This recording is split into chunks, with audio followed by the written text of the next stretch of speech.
Olá, bem-vindos à Igreja no Mundo Magazine, o programa da Fundação AES aqui na sua televisão. Sou Paulo Aido e ao longo dos próximos 50 minutos vamos levar até si o que de mais importante se passou no mundo no que diz respeito à vida da Igreja Católica, nomeadamente em relação à Igreja que sofre, aos cristãos perseguidos. Todas as semanas, sempre a esta hora, sintonize connosco, sintonize com a ajuda à Igreja que sofre.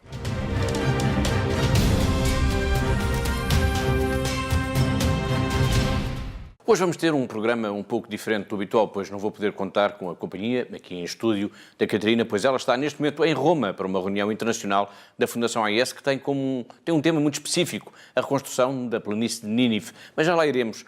Mas a distância não nos impede de comunicar. Os computadores, os telemóveis e a internet dão uma ajuda preciosa. E como podem já ver, já tenho a diretora da AES em linha. Catarina, entre as notícias que marcaram estes dias, temos de referir a manifestação na Índia contra as mudanças na lei e que visam restringir a liberdade religiosa. Claro, Paulo.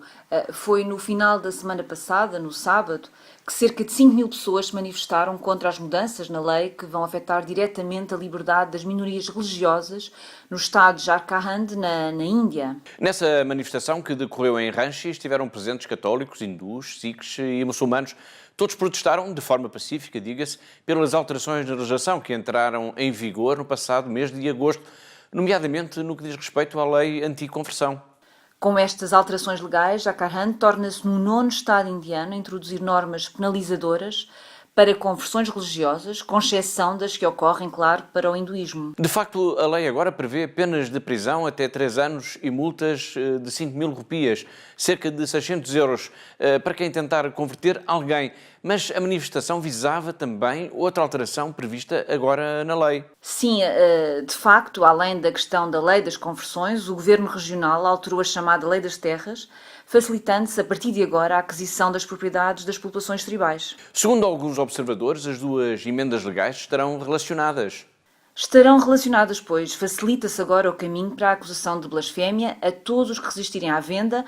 Em muitos casos poderá ser vista até como expropriação das suas terras e isto preocupa os cristãos. A comunidade cristã participou também nesta manifestação, até porque muitos dos chamados intocáveis ou os Dalits, que estão na base do complexo sistema de castas da Índia, têm vindo a ser acolhidos cada vez mais pela Igreja Católica. Na semana passada, centrámos a nossa atenção em África e hoje vamos continuar ligados a este continente, até porque é importante desenvolver alguns dos temas de que falámos aqui. A situação no Sudão do Sul ou o drama dos refugiados no sul do continente africano estão, infelizmente, ainda na ordem do dia. Ainda na semana passada, a Fundação AES dava conta de que os bispos deste país, o Sudão do Sul, denunciavam um aumento do ódio que está a provocar, Catarina, crimes de guerra. Sim, Paulo, os bispos do Sudão do Sul publicaram uma carta pastoral em que referem isso mesmo. Eles dizem que as pessoas têm medo, e têm medo porque a guerra civil, que tem cada vez mais uma dimensão étnica, continua a fazer sentir em todo o país. Os prelados sublinham que o facto de não haver combates em algumas cidades não significa que haja paz. Aliás, em muitas cidades, dizem os bispos, as populações civis estão como que prisioneiras, pois o clima de insegurança impede-as até de abandonarem as suas próprias casas. Exatamente. No documento, os bispos acusam todas as partes, fações e indivíduos envolvidos no conflito de serem responsáveis por continuarem a matar, roubar, saquear, levando centenas de pessoas a fugir de suas casas, a atacar igrejas e destruir propriedades em todo o país. Nessa carta pastoral, os bispos sul-sudaneses denunciam que ninguém está seguro em lugar algum, nem nas igrejas ou sequer nos campos de refugiados. Em lugar nenhum, mesmo quando as populações procuram refúgio nas igrejas ou nos campos de refugiados da ONU, continuaram a sofrer abusos por parte das forças de segurança, dizem os bispos, e por isso denunciam os prelados nesta carta pastoral. Muitos foram forçados a fugir para países vizinhos. São pessoas que fogem da violência, da guerra, mas também de assassinatos generalizados, de tortura, violações, que são, como todos sabemos, crimes de guerra. E dão exemplos disso, Catarina. Houve casos em que, segundo relatam os bispos do Sudão do Sul, pessoas foram trancadas em casa e queimadas vivas. Há um total desrespeito pela vida humana, afirmam os prelados deste país. A Fundação AES fez um pequeno filme de apenas 1 minuto e 50 segundos, em que fala da história trágica deste país, o Sudão do Sul, o mais jovem país do mundo, que nunca se livrou da armadilha da guerra. 2005 saw the end of war between Sudan and South Sudan. 1.5 million were killed. 2011 saw the independence of South Sudan from the north. 2013 saw the start of the South Sudanese Civil War. Over 300,000 have been killed to date. The church continues to seek channels for peace. We would not like to go to the second war again. We know what war means.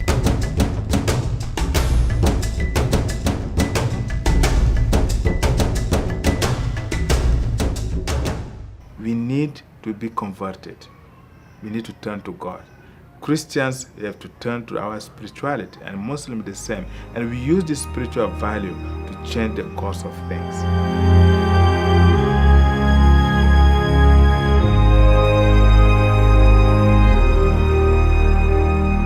Any evil brooding in any country must be the interest of everybody. It should not be like, no, that's the country's issue, it's not our problem. It will go like that until it reaches everybody.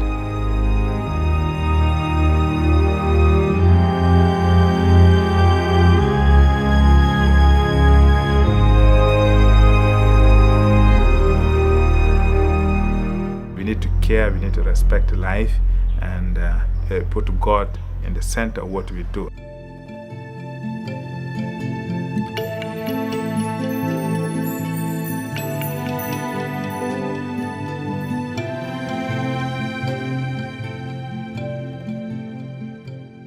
Conhecemos a guerra. O título deste filme é bem elucidativo da situação dramática que se vive neste país. Para nos falar do Sudão do Sul, é bom ouvirmos quem por lá já viveu, quem por lá já trabalhou, quem conhece, como costumamos dizer, os cantos à casa. E quem conhece bem os cantos à casa é o padre Raimundo Rocha dos Santos, um missionário comboniano brasileiro, que passou os últimos 7 anos neste país, o Sudão do Sul, cuja breve história está marcada, como temos vindo a referir, pela guerra. O Papa Francisco tem falado desta tragédia vezes sem conta e até já disse que gostaria de visitar este país. O Padre Raimundo vai falar-nos, no registro aos microfones da Rádio Vaticano, precisamente desse desejo do Santo Padre, deste desejo e da importância desta visita. Eu acho que o propósito principal da visita do Papa ao Sudão do Sul é justamente fazer com que o mundo volte os seus olhos para o Sudão do Sul. Porque é onde vai o Papa Francisco, todo mundo acompanha, todo mundo ali tem a imprensa, os meios de comunicação. Eu acho que o interesse principal do Papa é esse. E também favorecer intensificar o diálogo em busca da paz.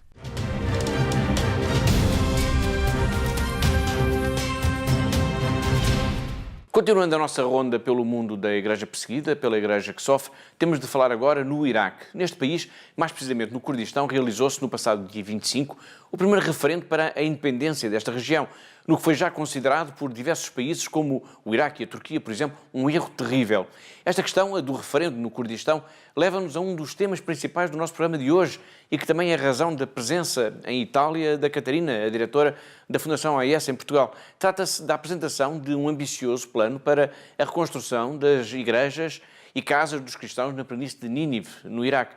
Mas antes de voltarmos a falar com a Catarina, eu proponho que vejamos agora um pequeno filme que nos vai mostrar como foi dramático esse verão de 2014, em que a população de Nínive foi ocupada, a planície de Nínive foi ocupada pelos jihadistas, o que levou à fuga de milhares de cristãos, precisamente os que agora querem regressar.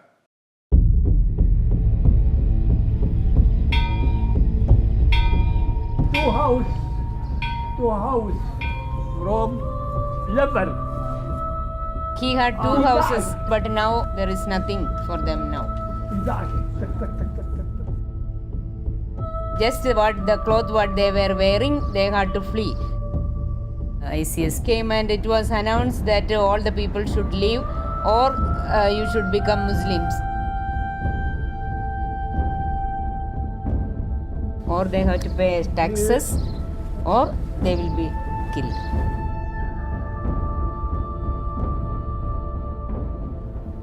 When the crisis of ISIS started, our people came settled inside the church, inside the gardens. So me and some of my colleagues, we thought we have to have a health care for these people.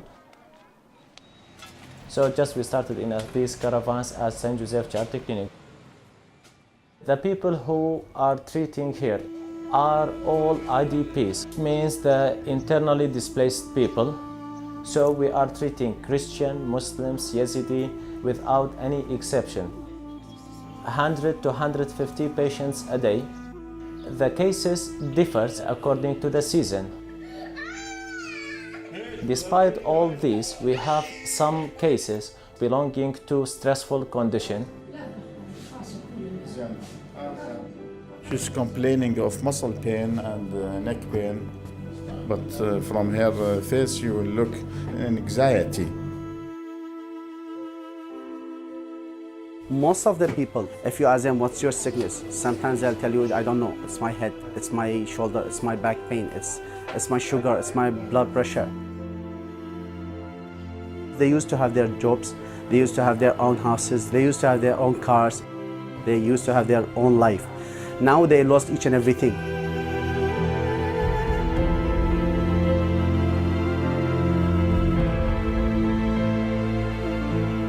99% of these people are mentally depressed.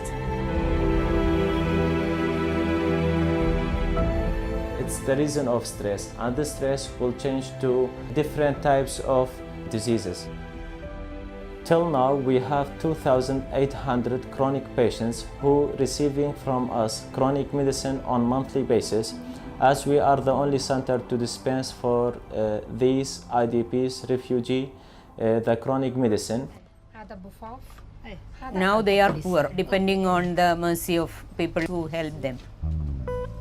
And especially for these medications, it is very expensive.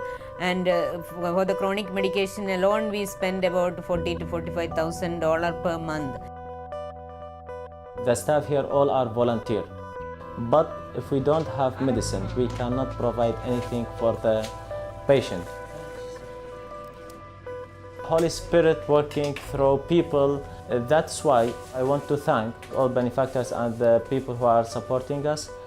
A special thank for the Holy Father, Pope Francis, for his prayer for the all IDPs, for his support as amount of budget for the clinic in order to continue in our mission for providing the chronic medicine for the patients.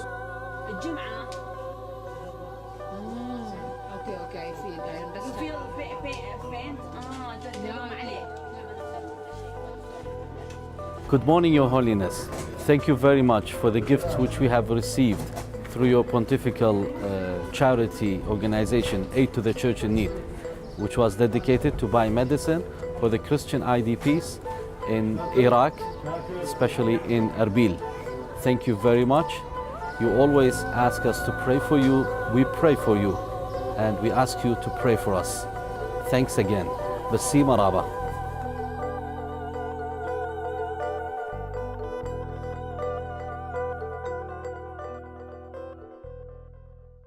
Este filme mostra a tragédia que foi a fuga dos cristãos de suas casas em agosto de 2014. Agora, a Fundação AIS está, Catarina, profundamente empenhada no auxílio e no regresso destas pessoas, destas famílias.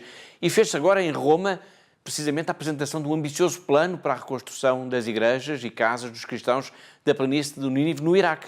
Exatamente, Paulo. Iraque, o regresso às raízes, foi o título da conferência internacional que a Fundação AIS organizou aqui em Roma e em que foi apresentado o projeto de reconstrução das aldeias e povoados cristãos destruídos ou parcialmente danificados durante a ocupação da chamada planície do Nínive pelos jihadistas do autoproclamado Estado Islâmico. Este ambicioso projeto, que de alguma forma se inspira no Plano Marshall, que permitiu, recorde-se, a reconstrução da Europa após a Segunda Guerra Mundial. Este projeto, dizia, está orçado em cerca de 250 milhões de euros e já é considerado como essencial para a manutenção da presença da comunidade cristã nesta região bíblica. Essencial mesmo, Paulo. Ao todo, calcula-se que aproximadamente 12 mil famílias, cerca de 95 mil pessoas, foram forçadas a fugir no verão de 2014, abandonando tudo o que tinham por causa da conquista da região pelos jihadistas. As casas que deixaram para trás foram, claro, saqueadas e destruídas. E as igrejas também, assim como as escolas e hospitais, tudo. Só em estruturas ligadas à igreja, desde templos, passando por conventos, salas paroquiais, seminários e jardins de infância, por exemplo, foram já identificados identificados 363 edifícios que necessitam da intervenção urgente. E agora a Fundação AIS, em conjunto com outras entidades, criou um comitê para a reconstrução da planície de Nínive. Por isso, esta reunião aqui em Roma, para a concretização deste projeto, foi criado, como o Paulo disse, um comitê para a reconstrução da planície do Nínive, que engloba, além da Fundação AIS, representantes de todas as igrejas cristãs no Iraque, assim como técnicos de engenharia e arquitetura e gestores.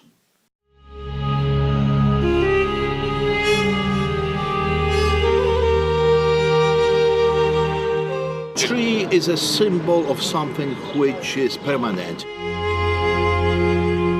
When you want to have a good fruit, first of all, you have to have good roots. They have to go here, they have to settle here, the Christians, the ones who deserve a peace.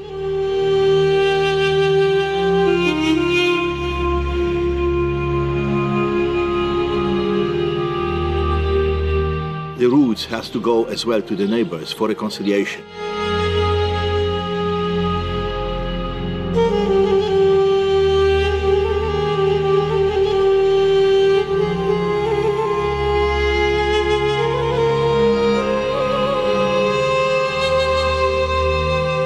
Now is the time to help them to go back.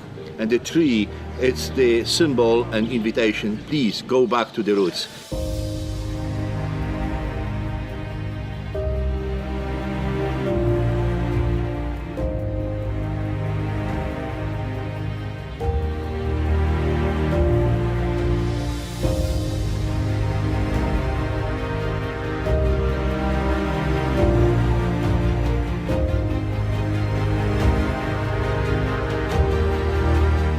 You belong there. You deserve to be once again happy in your streets and in your houses.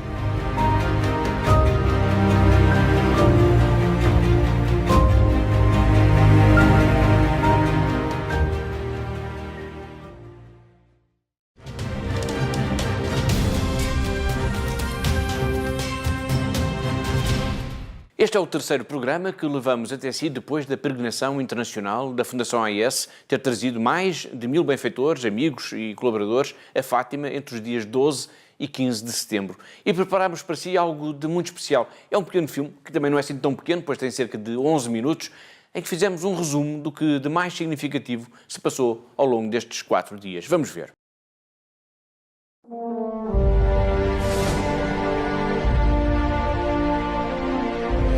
Queridos amigos, no ano de 2017 assinalam-se 2 grandes aniversários, mas que se opõem diametralmente. Passaram 100 anos desde que Nossa Senhora apareceu em Fátima em 1917 e também desde que a Revolução de Outubro eclodiu na Rússia. Estes importantes acontecimentos da história mundial formaram também o contexto em que a Ajuda à Igreja que Sofre foi fundada em 1947. Uma iniciativa que seria temporária, lançada imediatamente depois da guerra para aliviar o sofrimento dos desalojados e que ao longo dos 70 anos seguintes veio a dar origem a um movimento espiritual global que exigia uma rebelião do coração. Poderemos então esperar a aproximação deste triunfo do amor neste centenário de Fátima? Claro que sim, mas se não ficarmos de braços cruzados e de cabeça baixa.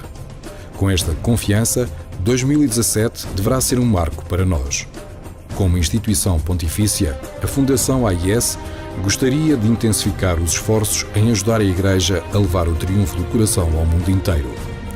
Trata-se do empenho no amor, que é também sacrifício e de oração. É por isso que a irmã Lúcia escreve: nestes últimos tempos em que vivemos, Nossa Senhora deu uma nova eficácia à oração do Rosário. Por isso, não há problema, seja ele de natureza temporal, seja sobretudo espiritual, por muito difícil que seja, que não possa ser resolvido através da oração do Rosário e através dos nossos sacrifícios.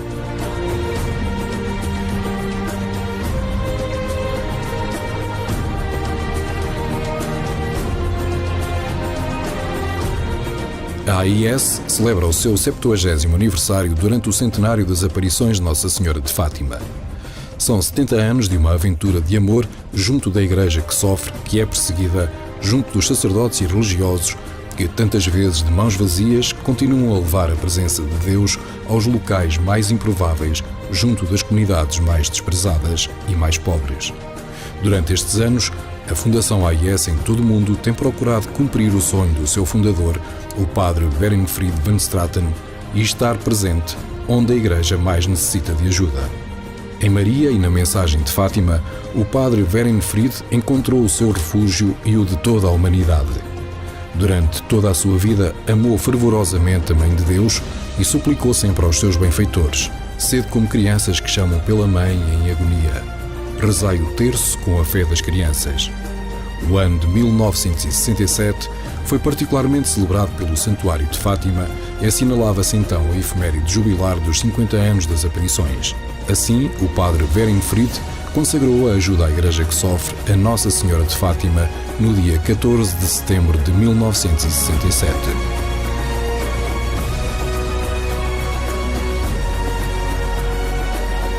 Entre os dias 12 e 15 de setembro, realizou-se a peregrinação internacional ao Santuário de Fátima, organizada pela Fundação Ajuda à Igreja que Sofre. A peregrinação juntou benfeitores e colaboradores da Fundação, oriundos dos 23 secretariados espalhados pelo mundo, e foi presidida pelo presidente internacional da instituição, Cardeal Mauro Piacenza. A iniciativa aconteceu no âmbito dos 100 anos das aparições de Nossa Senhora aos Pastorinhos, dos 70 anos da Fundação AIS e dos 50 anos da consagração da obra a Maria, onde juntos renovaram os 3 pilares da sua ação internacional: a informação, a oração e a partilha, que hoje se estende a tantos cenários onde os cristãos são perseguidos por motivos de fé. São 4h30 da tarde de dia 12. Começou neste momento a conferência de imprensa da Fundação AIS e do Santuário e o arranque também da peregrinação internacional da Fundação AIS aqui a Fátima. O início da peregrinação da Fundação AIS foi dado com a conferência de imprensa no dia 12 pelas 16h30, onde estiveram presentes o presidente internacional da instituição, o cardeal Mauro Piacenza, o secretário-geral da Fundação, Filipe Osores, e a diretora nacional da Fundação AIS, Catarina Martins. Logo de seguida, houve uma cerimónia de boas-vindas no Centro Paulo VI com a entrega das bandeiras dos países representados na peregrinação pela Fundação AIS. Estamos então no Centro Paulo VI e a ação de boas-vindas está mesmo a começar.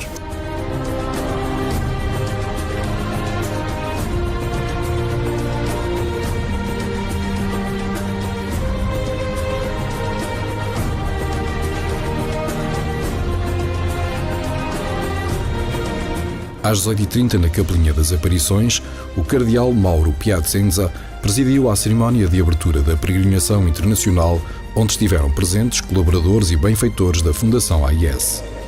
Benvenuti nella terra della Bianca Signora. Poniamo il nostro pellegrinaggio di fede, sotto la protezione dei pastorelli.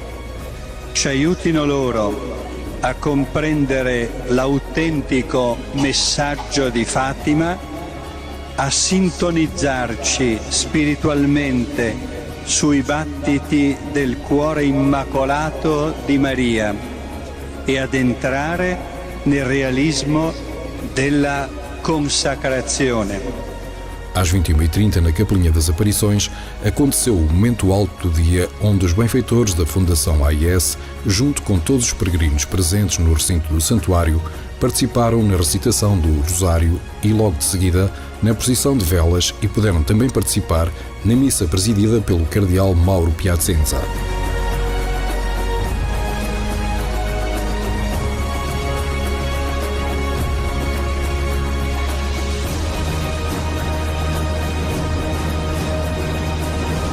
O dia 13 começou com a celebração da quinta e penúltima aparição da Virgem de Fátima na Cova da Iria pelas 9 horas, com a recitação do terço e missa presidida pelo cardeal Mauro Piacenza, que na homilia perante os milhares de peregrinos e benfeitores da Fundação AIS, denunciou o que qualificou como um ataque sem precedentes à família e à vida na sociedade contemporânea.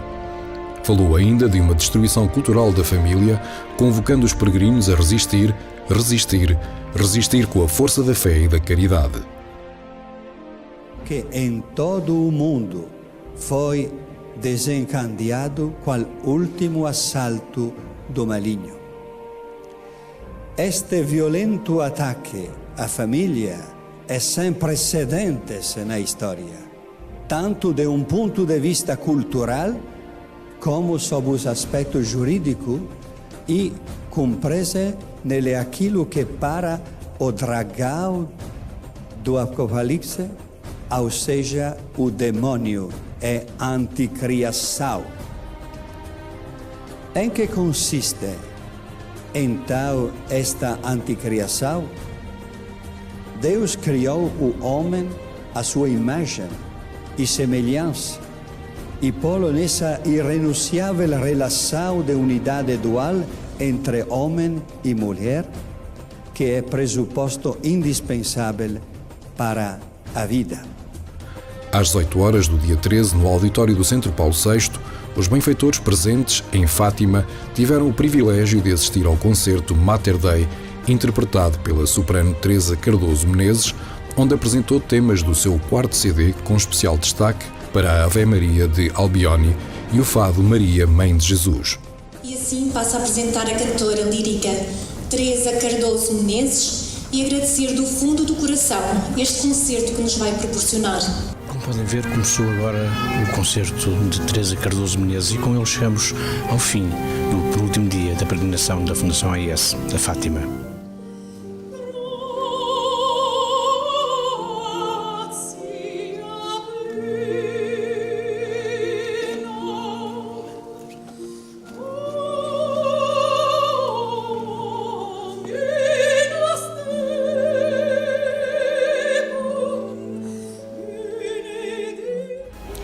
Basílica da Santíssima Trindade, princípio da tarde de quinta-feira, dia 14. A sessão de testemunhos e de oração com a Igreja Perseguida está prestes a começar.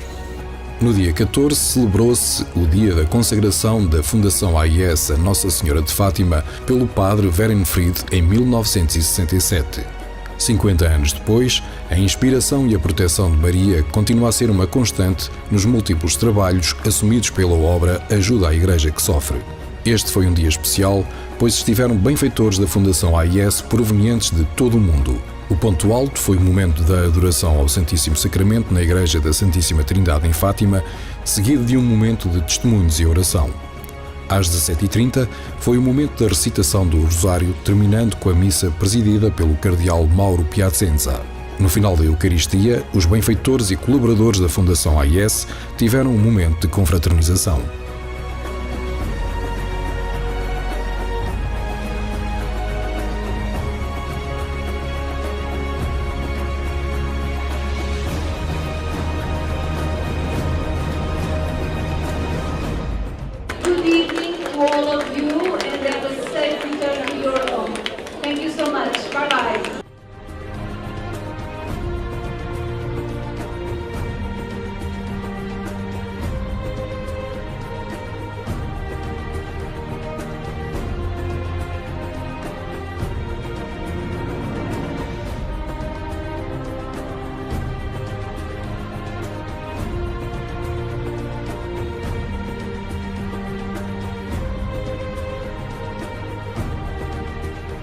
Quatro dias de peregrinação internacional da Fundação AIS, resumidos em pouco mais ou menos 12 minutos. Neste centenário das aparições assinalou-se também os 70 anos da fundação da AIS e os 50 anos da consagração da obra a Nossa Senhora de Fátima. Chegamos ao fim, mas para o ano há mais.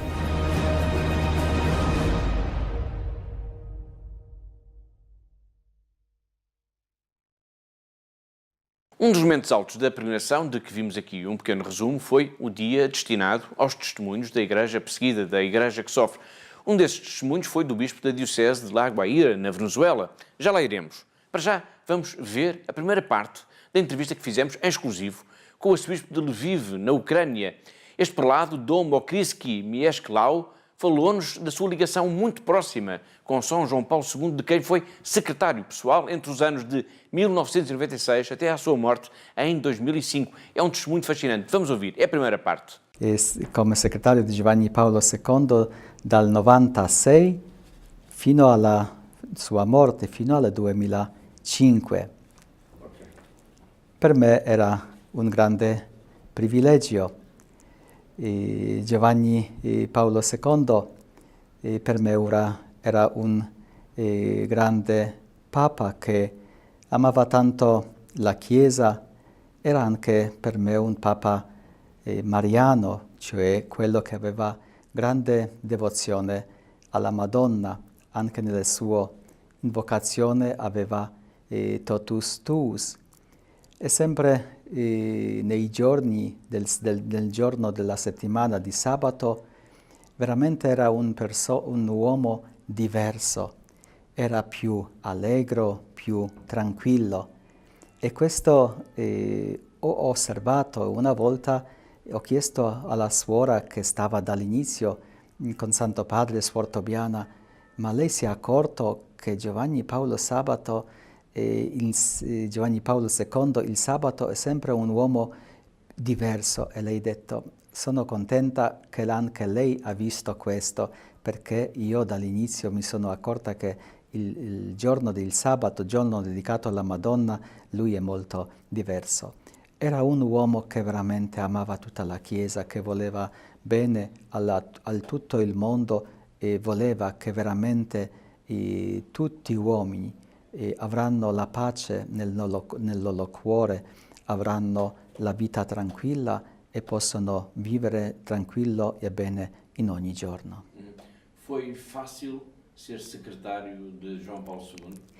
Sì, all'inizio io non ero preparato per essere segretario del Papa, non ho fatto la scuola accademia diplomatica, ho fatto solo studi alla Università Angelica, ma quando il Santo Padre mi ha chiamato di fare questo servizio avevo un po' paura, ma dopo il primo incontro con lui, nel primo giorno del mio lavoro, ho visto che non è così difficile, che non devo avere la paura, perché Papa era un uomo molto tranquillo, nello stesso tempo molto ordinato e esigente da se stesso, ma anche dai suoi collaboratori. Ma sempre abbiamo saputo che cosa lui voleva, che cosa da noi aspettava, e così tranquillo abbiamo lavorato. Surpreendeu ter sido escolhido? Non ho compreso. Ficou surpreendido por ter sido escolhido para secretário di João Paulo II? Sì, era per me una grande sorpresa, perché dopo gli studi dovevo ritornare in mio paese. Ho fatto gli studi di spiritualità e pensavo che sarò padre spirituale nel mio seminario, ma questo lavoro con segretario del Santo Padre era per me una sorpresa, ma anche una bella esperienza, perché ho potuto così conoscere tutto il mondo e la Chiesa universale.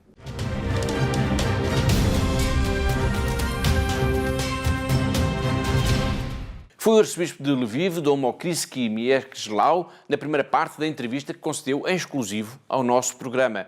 Ainda sintonizados com a peregrinação internacional da Fundação AIS a Fátima, vamos agora recuperar o forte testemunho do bispo da Diocese de La Guaira, na Venezuela. Dom Raul Castilho veio falar-nos de histórias de pobreza, mas também de histórias de solidariedade, que são o dia-a-dia de um país rico, muito rico, mas que se empobreceu imenso nos últimos anos, de uma maneira, aliás, absurda. Este é o tema da história da semana, que vai ser contada já de seguida pela Pilar Rocha. O dia 8 de novembro ficou na memória de todos os que sobreviveram à passagem do tufão Haiyan pelas Filipinas. Foi em 2013. Ventos que superaram a mais de 340 km por hora provocaram um rastro de destruição e morte. Mais de 6.000 pessoas perderam a vida. A Diocese de Palo foi das que mais sofreu com a passagem desta tempestade. O arcebispo, Dom John Ferrusuelo Du, esteve em Portugal, tendo participado na peregrinação internacional da Fundação AIS a Fátima. Eu estava lá, lembrou Dom John Du, perante centenas de benfeitores e amigos da ajuda à Igreja que sofre. Cerca de 95% da minha diocese foi afetada, disse o prelado. Apenas alguns dias após o tufão, alguém veio à minha residência de manhã cedo, trazendo consigo uma imagem peregrina de Nossa Senhora de Fátima, vinda de Portugal. Senti que Maria me visitou através dessa imagem. A passagem do tufão mostrou o lado mais íntimo do coração de tantos filipinos, de pessoas que ali, no meio da destruição, conseguiram compreender quais eram as prioridades das suas vidas. Ainda me recordo, contou o arcebispo, de que alguém distribuiu lonas que serviriam como telhados provisórios, uma lona para cada casa. E algumas pessoas desistiram das lonas para as suas casas, colocando-as, em vez disso, na capela. Sacrificaram o que era para si e doaram-no para a capela. O arcebispo aproveitou esta ocasião para agradecer a ajuda da Fundação AIS. A AIS prestou-nos um grande auxílio na recuperação da nossa fé ao auxiliar-nos na reconstrução das nossas igrejas. E acrescentou, estiveram lá para nos dar algo que parecia não ser uma prioridade para mais ninguém. O arcebispo explicou que durante as horas de horror por que todos passaram, quando o vento inclemente levava tudo à sua volta, o máximo que podíamos fazer era rezar, rezar e rezar. E acrescentou, foi a coisa mais eficaz e sensata que fizemos. E explicou porquê. Durante o tufão, percebemos que a nossa vida não nos pertence. Tudo se pode perder num só estalar de dedos. Esta experiência ensinou-nos a não sermos tão apegados aos bens materiais. E muitos, naqueles minutos que pareciam uma eternidade, compreenderam que há algo de mais precioso do que as coisas materiais. Isso chama-se vida. Sim, nós percebemos que podemos perder tudo, mas a pior coisa que poderia ter acontecido era perdermos a nossa vida. Não apenas a nossa vida aqui na Terra, mas a oportunidade de ganhar a felicidade eterna no céu. Tal como as pessoas só compreendem verdadeiramente o valor da saúde quando estão doentes, também muitas vezes só se dá valor aos outros, aos familiares e amigos, aos vizinhos e colegas, quando os perdemos. Diz o arcebispo que não podemos deixar de compreender o essencial. Todos os dias, disse Dom John Dhu, é muito importante ajoelharmos-nos diante do nosso bom Deus e reconhecê-lo, não importa quão ocupados estivermos. Temos de ser capazes de dizer uns aos outros as palavras mágicas. Desculpa, obrigado e amo-te. Todos os dias. Todos os dias.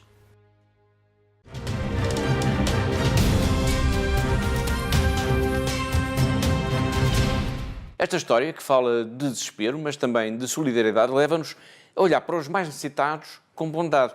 Uma bondade que, a existir, transforma a sociedade. Todos os meses, o Papa Francisco publica um vídeo a que chama a sua atenção para os problemas mais agudos do nosso tempo. A forma como não tratamos, como desprezamos, como ignoramos os mais pobres, os mais necessitados, é um desses problemas. Este vídeo que vamos ver agora é de fevereiro, mas continua, infelizmente, muito atual. Vivimos en ciudades que construyen torres, centros comerciales, hacen negocios inmobiliarios, pero abandonan una parte de sí en las márgenes, en las periferias.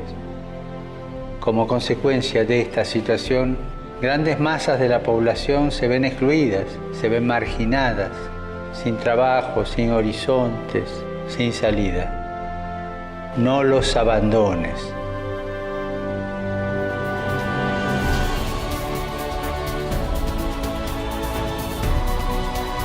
Pedí conmigo por aquellos que están agobiados, especialmente los pobres, los refugiados y los marginados, para que encuentren acogida y apoyo en nuestras comunidades.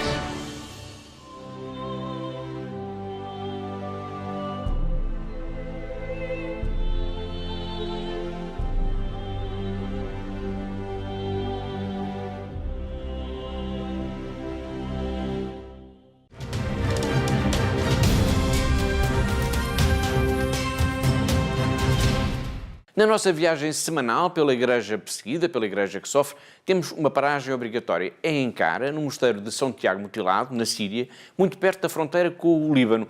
Vamos, depois, ao encontro da irmã Miri. Hoje, esta jovem portuguesa vai dar-nos ainda notícias da guerra e da reconquista do território da região aos jihadistas do autoproclamado Estado Islâmico. Trata-se de uma ofensiva militar que envolve não só o Hezbollah, mas também o exército sírio e o exército libanês. E nós aqui no Calamon continua a ofensiva. Tem sido um bocado de stress nestes últimos dias, pois com alguns tempos de silêncio, mas com outros onde há bombardeamentos contínuos, onde se ouve os bombardeamentos, felizmente, que não tem havido resposta do outro lado, o que é muito boa notícia para nós. No entanto, sabe-se que o exército com o Hezbollah e também o exército libanês do outro lado da fronteira têm avançado rapidamente e reconquistado o terreno ao ISIS. Há quem se renda e há também aqueles que morrem, tanto de um lado como do outro.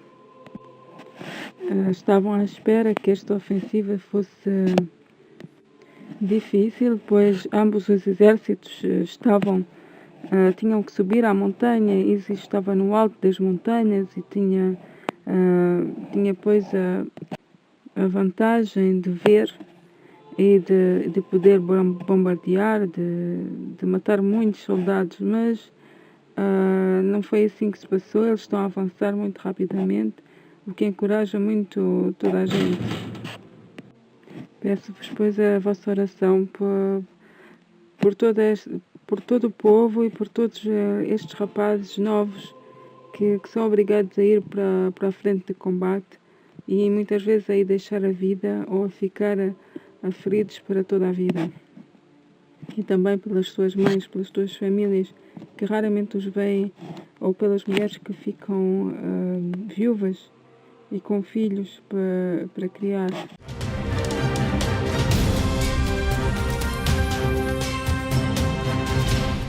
Foi Mamiri a falar ainda das sombras da guerra na Síria, onde vive. No passado dia 21 de setembro assinalou-se precisamente o Dia Internacional da Paz. Nem de propósito, num discurso que vem na linha das preocupações expressas pelo Papa Francisco, o secretário-geral da ONU, António Guterres, veio pedir um cessar-fogo global. On the International Day of Peace, we reflect on the cruel price of war. Ruined schools, bombed hospitals, broken families, refugees searching for hope, countries in crisis. The United Nations was born from a terrible world war. Our mission is to work for peace, every day and everywhere. No group interest, national ambition or political difference should be allowed to put peace at risk. On this International Day, we call for a global ceasefire. We must never, ever stop pressing for an end to armed conflict. Peace is the right and the desire of all people. It is a foundation for progress and well-being, happy children, thriving communities, and peaceful, prosperous countries. Let us pledge to work together, today and every day, for the peace we all yearn for and deserve. Por falar em guerra, por falar em paz, Catarina, vamos retomar o contacto com a Catarina, que está em Roma. Aproxima-se o dia 18 de outubro, que é o mesmo que dizer, aproxima-se mais uma grande jornada de oração. 1 milhão de crianças rezam o terço pela paz. Precisamente, Paulo, num mundo fustigado pela violência e terrorismo, em que são cada vez mais numerosos e complexos os conflitos bélicos, como aliás temos visto aqui no nosso programa, é impossível ignorar as palavras tantas vezes repetidas nos últimos tempos pelo Papa Francisco, de que vivemos já uma espécie de terceira guerra mundial, embora em pedaços. E por isso, e porque na Fundação AIS acreditamos, como dissemos há pouco, no poder da oração, voltamos a convocar este ano as crianças portuguesas para se juntarem a esta grande iniciativa em que se pretende despertar consciências, mobilizar boas vontades e dar um sinal inequívoco de que contra a força das armas há sempre o poder da fé. Portanto, fica aqui o desafio, é já no próximo dia 18 de outubro. Todos os 23 secretariados internacionais da Fundação AIS vão procurar mobilizar as crianças de todo o mundo para esta grande jornada de oração, para que ela chegue a cada vez mais pessoas. Ponha na sua agenda, mobilize a sua comunidade religiosa, a sua paróquia, o seu movimento, a sua escola. A Fundação AIS tem material de apoio. Contacte a Fundação AIS e depois fica aqui essa proposta. Registre esse momento de oração. Tire fotografias, vídeos e envie-nos. Para saber mais pormenores desta grande iniciativa, Catarina, o que é preciso fazer? Basta ligar-nos, Paulo, para o nosso telefone 217544000 ou então ir à internet, ao nosso site, www.fundação-ais.pt. Vamos pôr em Portugal inteiro a rezar o terço, vamos pôr as nossas crianças a rezarem o terço pela paz. É já dia 18 de outubro. Contamos consigo, contamos com todos.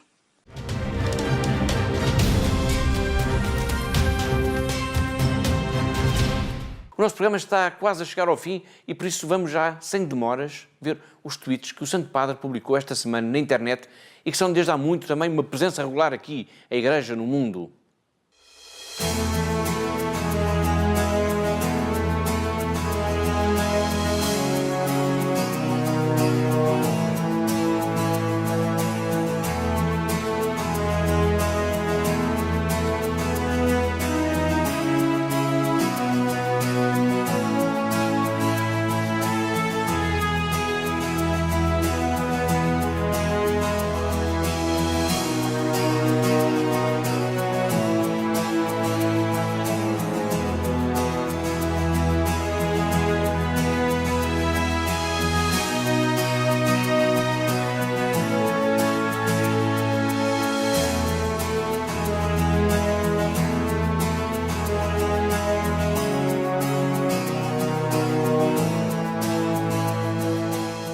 Foram os tweets do Papa Francisco o pretexto ideal, aliás, para fazermos já uma ligação até à redação da única revista que se publica em Portugal e que tem apenas um tema principal, o Santo Padre, precisamente.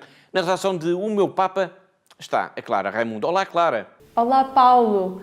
Aqui na redação continuamos esta semana a preparar mais uma edição, a edição de outubro da revista O Meu Papa. Tal como já tinha partilhado contigo e com os telespectadores na semana passada, nesta edição poderemos ficar a conhecer de uma forma mais profunda o Santo Padre.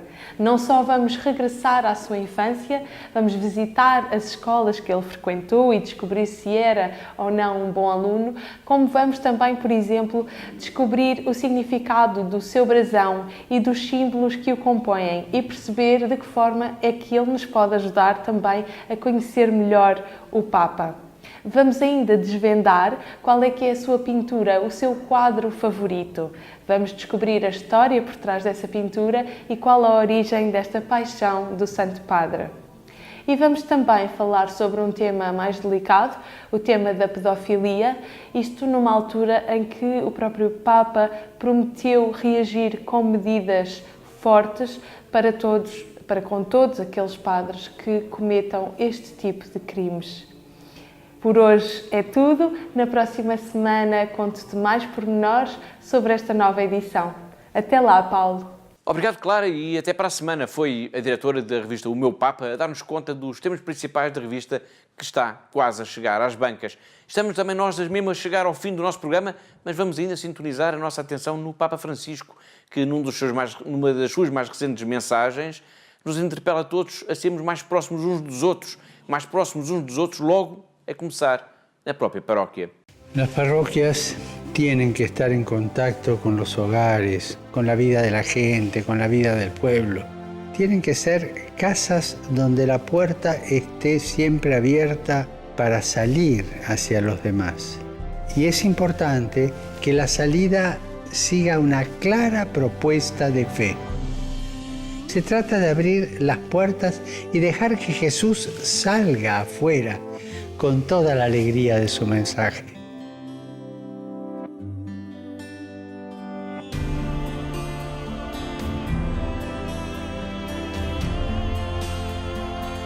Pidamos por nuestras parroquias para que no sean oficinas funcionales, sino que animadas por un espíritu misionero sean lugares de transmisión de la fe y testimonio de la caridad.